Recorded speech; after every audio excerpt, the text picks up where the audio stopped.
my brother-in-law. Past, you've held a bunch of positions. You were a captain. I was patrolman, sergeant, captain, chief of police, and now I'm in education. And you've got what, 4 or 5 masters or something? Oh, you got no, at least, I've only got one master. well, okay, all right. That's you. That's one more than I have. So anyway, so Wes has a great hobby. He's a great hunter, but he eats what he shoots. That's right. So one of the things, he's got a special recipe for ground hogs, and Which is also known as woodchuck. woodchuck. Yes. And the farmers around here love them because they get rid of the woodchucks.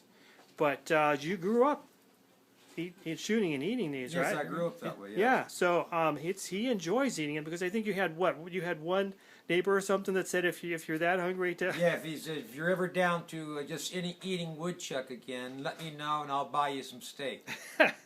But you actually like woodchuck. I like woodchuck. Okay. Yes. So now I've had it before. He puts it in like a stew. But how do you go? First, you got to shoot the groundhog. All right, you shoot the groundhog, you skin it out. But you shoot them like in the evening or the. Well, you can shoot them. I mean, when they're feeding, you got a special time. Right, it's when they're feeding. Normally, it's first thing in the morning or in the evening after 6. Okay. Okay. So you shoot them. Make sure you get a young one, or one that's only a year old, and then you skin it on out. You cut it up and you cut the legs off, and you cut the back, the head off, and throw the head away. You keep the legs and you cut the ribs off and throw that away, but you keep the backbone with all that nice meat on it there. And then you soak it in water with salt. You soak it for a couple hours. That draws all the blood out and all the wildness out of it. Gets rid of some of that gamey. Yes, flavor. from that gamey feel. So simply then you just take the meat and you put it in a big pan of water. You put a potato, cut a potato up, and an onion. You slice in half and put it in there, and you what they call parboil it. You just boil it until the meat gets tender, and then you throw that water and that potato and onion away. So then you take the groundhog, the legs and the back. You dip it in egg. You then dip it in flour. You can put it in flour, or you can cornmeal, or you can use like Cheerios cereal or Wheaties that you crush up like into a flour or whatever. You dip it in that so you can get a nice coating on it, and then you've got your oil, and you put it in the oil and fry that, and then you just make sure you fry it at a low heat till it's nice and crispy.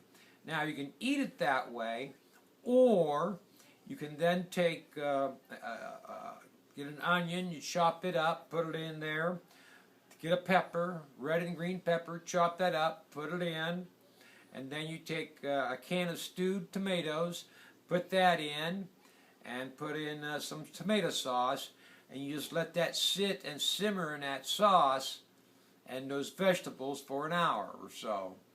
And then you can take that and you cook yourself some noodles, just some regular egg noodles, and then you put that groundhog with the sauce over top the noodles, and you got yourself good meat as anything else. Yeah, and some of those things when you originally started with the cooking, don't they kind of draw the gaminess, the initial potatoes right, and all that stuff? And that's why you cook it with the potato and the onion at first. It draws some of the gaminess out, particularly if it's an older groundhog. Okay. So it'll some of that wild taste out. Yeah. Because some people don't like that. So that's the reason for that.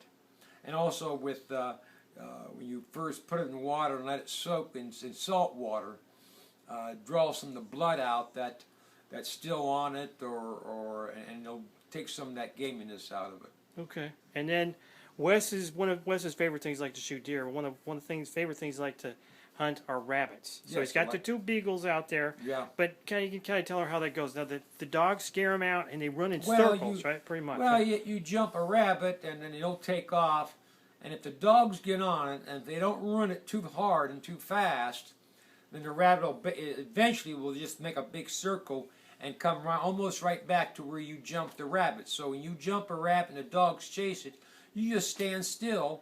I mean, it might take 15 minutes, 20 minutes, 30 minutes, but if you're quiet, that rabbit's going to come back on through. And it's just make a big circle. It's not an easy shot. Those things go pretty fast. Oh, no. I miss more than I hit. But I just like to listen to the dogs run. Yeah. And so you got 2 beagles.